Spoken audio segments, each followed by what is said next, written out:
Friends, welcome to my channel.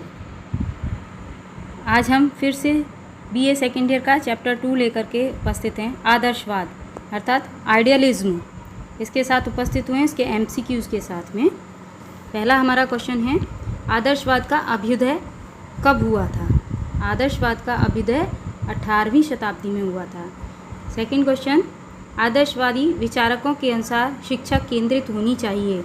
किसके ऊपर? बालक पर केंद्रित होनी चाहिए शिक्षा। अगला क्वेश्चन, सत्यम शिवम सुंदरम की अवधारणा पर किस दर्शन ने प्रमुख रूप से बल दिया है? सत्यम शिवम सुंदरम की अवधारणा ये आदर्शवाद से संबंधित है। अगला क्वेश्चन, किस दर्शन ने आत्मा के प्रत्यय पर बल दिया है? किस दर्शन ने आत्मा के प्रत्यय पर बल दिया है? ये दिया है आदर्शवाद ने। इसके बाद अगला क्वेश्चन है, खेल विधि को सर्वप्रथम किसने अपनाया था? खेल विधि को सर्वप्रथम अपनाने वाले जो थे वो फ्रॉबेल थे। ये है, खेल विधि को प्रतिपादित करने वाले नहीं थे, लेकिन जो जन्मदाता थे, खेल विधि के जन्मदाता और अपनाने वाले भी, सबसे पहले अपनाने वाले और सबसे पहले जानने वाले फ्रॉबेल थे। लेकिन जो आधुनिक युग में खेल विधि के जनक हैं वो हेनरी कार्लवेल कुक हैं। इस बात का विशेष रूप से ध्यान रखिएगा, हेनरी कार्लवेल कुक। अगला क्वेश्चन है, अरस्तु के आचार्य का क्या नाम था? अरस्तु के आचार्य का नाम प्लेटो था। अगला क्वेश्चन, प्रश्न विधि के जन्मदाता किसको माना जाता है? प्रश्न विधि के जन्मदाता किसको माना जाता है? तो ये हैं आपके सुकरात। प्रश्न विधि के जन्मदाता सुकरात को माना जाता है। अगला क्वेश्चन है, आदर्शवाद दर्शन के निम्नलिखित क्षेत्रों में से किस क्षेत्र में विशेषतया लागू होता है?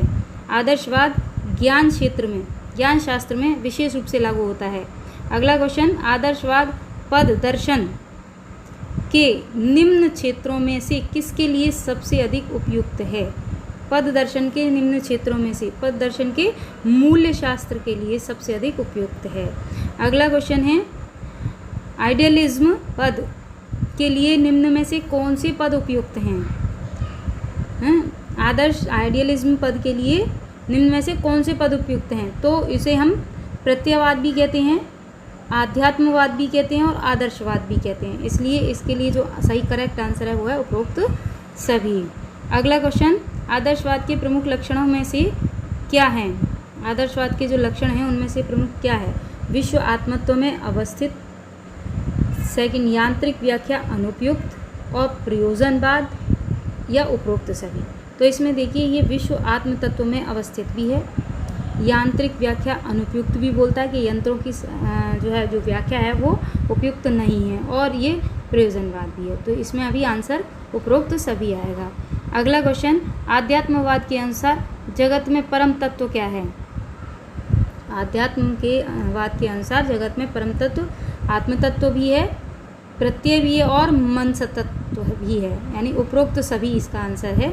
अगला क्वेश्चन, जगत की निम्नलिखित व्याख्याओं में से आदर्शवादियों के अनुसार कौन सी व्याख्या उपयुक्त है? तो इसमें प्रयोजनवादी जो व्याख्या है वो उपयुक्त है। अगला क्वेश्चन है, शिक्षा के क्षेत्र में आदर्शवाद क्या निश्चित करता है? शिक्षा के क्षेत्र में आदर्शवाद लक्ष्य को निर्धारित करता है, लक्ष्य को निश्चित करता है। अगला क्वेश्चन, विद्यालय में सबसे अधिक आदर्शवाद किस में होना चाहिए? सबसे अधिक विद्यालय में शिक्षक के अंदर, क्योंकि विद्यार्थी जो है वो शिक्षक का अनुसरण करता है, इसलिए। अगला क्वेश्चन, आदर्शवाद के अनुसार शिक्षा का लक्ष्य क्या है? आदर्शवाद के अनुसार शिक्षा का जो लक्ष्य है वो आध्यात्मिक विकास है, क्योंकि इसे आध्यात्मवाद भी कहा जाता है।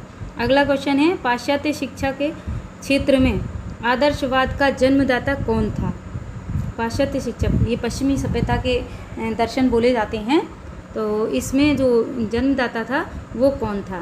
तो आदर्शवाद का जन्मदाता कमेनियस था।